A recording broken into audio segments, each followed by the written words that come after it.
बिस्मिल्लाहिर्रहमानिर्रहीम।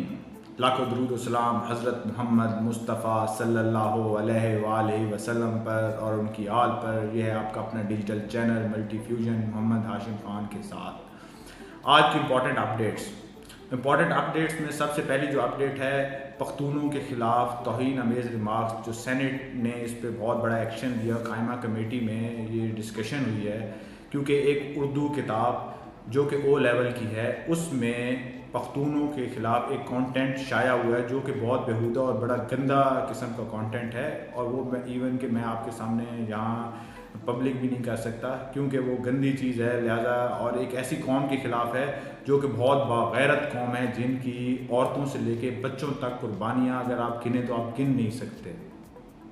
अगर आप उनकी कुर्बानियाँ अभी भी देखें तो आपको पता चलेगा कि वो अभी भी इवन के दहशतगर्दी के ख़िलाफ़ कुर्बानियाँ दे रहे हैं। तो आप बल्कि उनके क्या किसी कौम के ख़िलाफ़ भी आप ऐसी बातें नहीं कर सकते।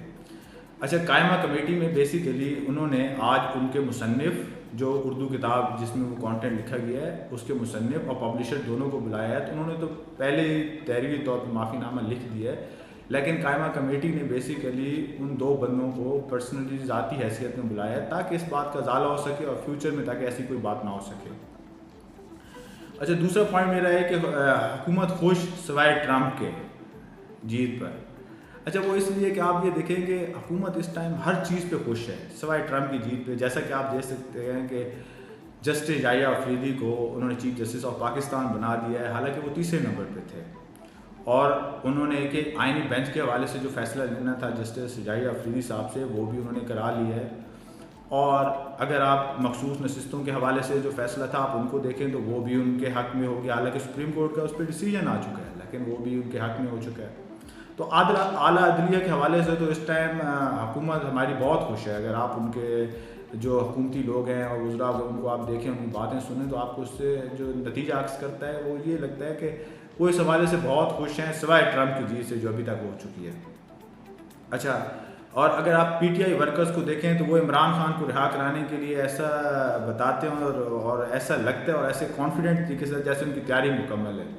अगर आप बहुत से तजिया निगारों को भी देखें तो उससे भी लगता है कि वो ये बताते हैं कि उनकी जो डिफरेंट जर्नलिस्ट जो बाहर हैं वहाँ पे उनसे जो बातचीत हो रही है तो वो ये कह रहे हैं कि उनकी जो ट्रंप एडमिनिस्ट्रेशन में बंदे थे उनसे पुरानी शनासाई है, उनसे उनकी बातचीत पहले से चल रही थी। और 20 से 25 बंदे जो मुमकिन तौर पर ट्रंप एडमिनिस्ट्रेशन में आ सकते हैं, उनसे उनकी ऑलरेडी बातचीत चल रही है। वो लॉबिंग कर रहे हैं कि जो पाकिस्तान में जुल्म चल रहा है पाकिस्तानी गवर्नमेंट पे प्रेशर डलवा के इसको रुकवाया जा सके और एक वाइट पेपर जारी किया जा सके जिसमें बेसिकली जो पाकिस्तान में आप ये कह सकते हैं कि जो सियासी किस्म के जो पर्चे हुए हैं या इन पे कोई जुल्म हुआ है, कैद व बंद की जो मुशक्क़तें आई हैं या इमरान खान के ख़िलाफ़ जो हुआ है, तो वो बेसिकली सब कुछ उसमें लिखा जा सके ताकि इमरान खान की इससे रिहाई मुमकिन हो सके और फ्यूचर में ताकि ऐसा कोई चीज़ आसानी से ना हो सके। तो बेसिकली ये इस टाइम की आप पीटीआई मीडिया और उनको देखें तो आप उनसे ये देख के आप मतलब ये चीज़ आप उनसे अक्स कर सकते हैं, नतीजा निकाल सकते हैं। अच्छा, खान ने अडयाला में अपना प्लान दे दिया, ये मेरा तीसरा पॉइंट है। इसलिए मेरे अपने व्लॉग के लिए वो इसलिए कि क्योंकि आज असद कैसर साहब और डिफरेंट लोग हैं वहाँ पे अडयाला के बाहर, तो उनको आज नहीं मिलने दिया गया। तो असद कैसर साहब ने किसी दीवार के साथ खड़े होकर पैगाम जारी किया कि हम आए हुए हैं लेकिन हमें मिलने नहीं दिया जा रहा। लेकिन जो सहाफ़ियों की इमरान खान से बात हुई तो उन्होंने कहा जो तमीम इन्होंने पास कर लिया है अभी कोई इनका कुछ भी नहीं कर सकता, भले ये जो भी गलती कर ले। और उन्होंने इमरान खान ने बल्कि आगे लाए अमल दे दिया है कि इंशाल्लाह आगे एहतजाज होगा और इस एहतजाज में मेरे 4 मेंबर होंगे जो एक इकट्ठे मिल के बेसिकली एहतजाज को आगे बढ़ाएंगे, जिसमें उमर अयूब साहब, शिबली फराज साहब, अली अमीन साहब और असद कैसर साहब, मतलब ये 4 बेसिकली मेंबर्स होंगे जो इसको आगे बढ़ाएंगे। पहले क्योंकि अली अमीन साहब अकेले थे जिसको होली सोली जो सारा कर रहे थे, लेकिन अभी 4 मेंबर्स होंगे जो बेसिकली सारे डिसीजन लेंगे इस पर।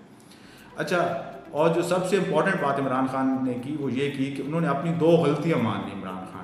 इमरान खान ने कहा मैंने अपने दौर में 2 गलतियाँ की और ये मुझे नहीं करनी चाहिए थी। और उन 2 गलतियों में जो पहली गलती उन्होंने कहा मुझे कमज़ोर हुकूमत नहीं लेनी चाहिए थी।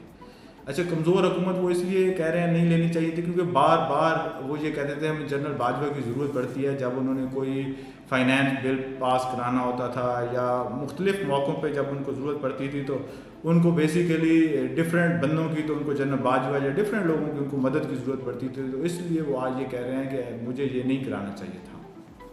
और जो दूसरी जो सबसे इम्पॉर्टेंट चीज़ है जो उन्होंने अपनी गलती मानी जिस बात पे, वो ये है कि वो ये कह रहे हैं कि जनरल बाजवा की जो एक्सटेंशन देनी चाहिए थी वो मुझे नहीं देनी चाहिए थी।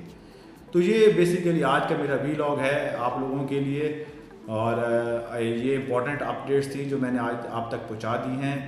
अगर आपको मेरा चैनल पसंद आया है और आपको मेरा एनालिसिस पसंद आया है तो काइंडली मेरे वीलॉग को लाइक करें, सब्सक्राइब करें, कमेंट्स करें और अपने दोस्तों में इसको शेयर करें। और इंशाल्लाह मैं आपके लिए मज़ीद अच्छे वीलॉग बनाने की कोशिश करूँगा और आपके साथ इंशाल्लाह इस चैनल को मज़ीद तवाना बनाएंगे। पाकिस्तान जिंदाबाद।